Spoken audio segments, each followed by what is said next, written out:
बिस्मिल्लाहिर्रहमानिर्रहीम। अस्सलाम वालेकुम माय यूट्यूब फैमिली। उम्मीद है आप सब खैरियत से होंगे, ठीक ठाक होंगे। तो आज की मेरी रेसिपी जैसे कि आपने देख लिया होगा, बहुत हेल्दी और बहुत डिलीशियस है, सेब का मुरब्बा। सेब का मुरब्बा बच्चे हों या बूढ़े हों, दोनों के लिए बहुत फ़ायदेमंद है, और जवानों के लिए क्यों ना हो, जवानों के लिए भी उतना ही फ़ायदेमंद है जितना कि बच्चों और बूढ़ों के लिए है। तो सेब का मुरब्बा बनाइए और इन्जॉय कीजिए। चलिए चलते हैं अब हम सेब के मुरब्बे की रेसिपी की तरफ। सेब का मुरब्बा बनाने के लिए ये मैंने लिए हैं 1 kg एप्पल्स को मैं पील कर लूँगी, इसके स्किन अच्छी तरीके से उतार लूँगी और इसको मैं यहाँ पानी में भिगो दूँगी। और इस पानी में मैं डालूँगी तकरीबन 1 टेबलस्पून के करीब नमक। और इस नमक वाले पानी में मैं ये एप्पल्स को छील कर एक एक करके 1 बाय 1 डालती चली जाऊँगी।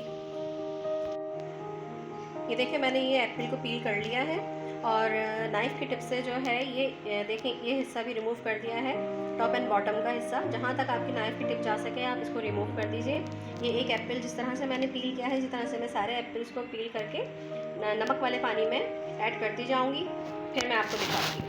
फिर सारे एप्पल्स मैंने पील कर लिए हैं। अब इस पील एप्पल में हमें क्या करना है कि फोक की मदद से इस तरह से होल करने हैं। इससे ये होगा कि चाशनी जो है वो एप्पल्स के अंदर तक अच्छी तरीके से एब्जॉर्ब हो जाएगी।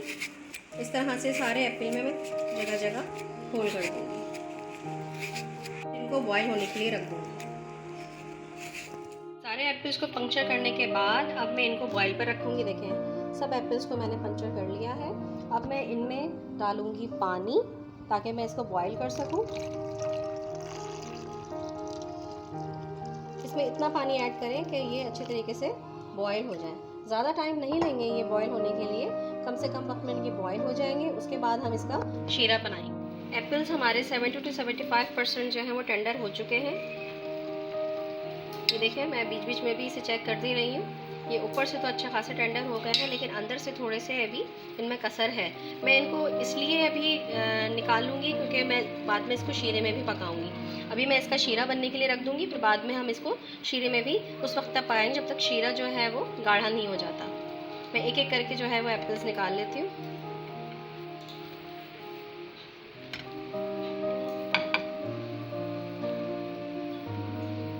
शीरे के लिए मैं इसी पानी को यूज़ करूँगी क्योंकि इसमें अच्छे खासे एप्पल के देखें ये एप्पल तो अच्छा खासा ही जो है वो सॉफ्ट हो चुका है।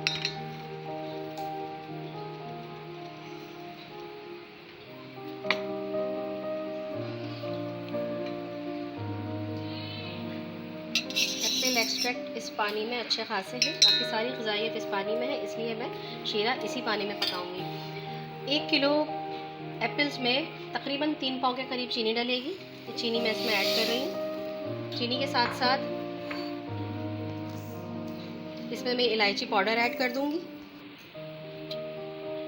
तकरीबन 5 से 6 इलायची है ये, जिनको मैंने कूट लिया था और कूटने के बाद मैंने इनको पानी में ऐड कर दिया है। इलायची डालने के बाद देखें 1 पिंच मैं इसमें जर्दे का रंग मिला रही हूँ और हम इसको चलाएंगे और चीनी को मेल्ट होने देंगे। तो चीनी मेल्ट हो जाएगी तो फिर मैं इसमें एप्पल्स ऐड कर दूँगी। ये देखें चीनी मेल्ट हो गई है इसकी। अब मैं इसमें ये सारे एप्पल्स ऐड कर दूँगी। इसमें ये देखें अब ये एप्पल्स शीरे में पकेंगे तो जो कसर एप्पल्स में रह गई थी वो भी निकल जाएगी। अब मैं इसको शीरे के साथ पकने दूंगी कवर करके।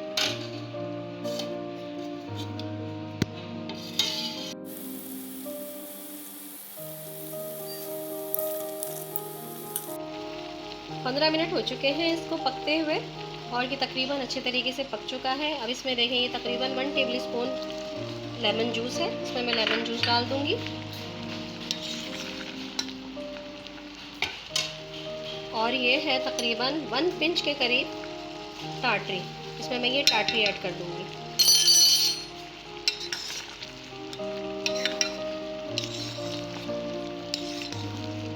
टाटरी जो है हमारा प्रिजर्वेटिव एजेंट है, इस वजह से ये सेब का मुरब्बा आपका 20 से 25 दिन 1 महीने तक ख़राब नहीं होगा। आप आराम से इसको रख के भी खा सकते हैं। तकरीबन 5 मिनट में इसको और पकाऊंगी और फिर मैं इसकी फ्लेम को ऑफ कर दूँगी और इसको डिश आउट कर लूँगी।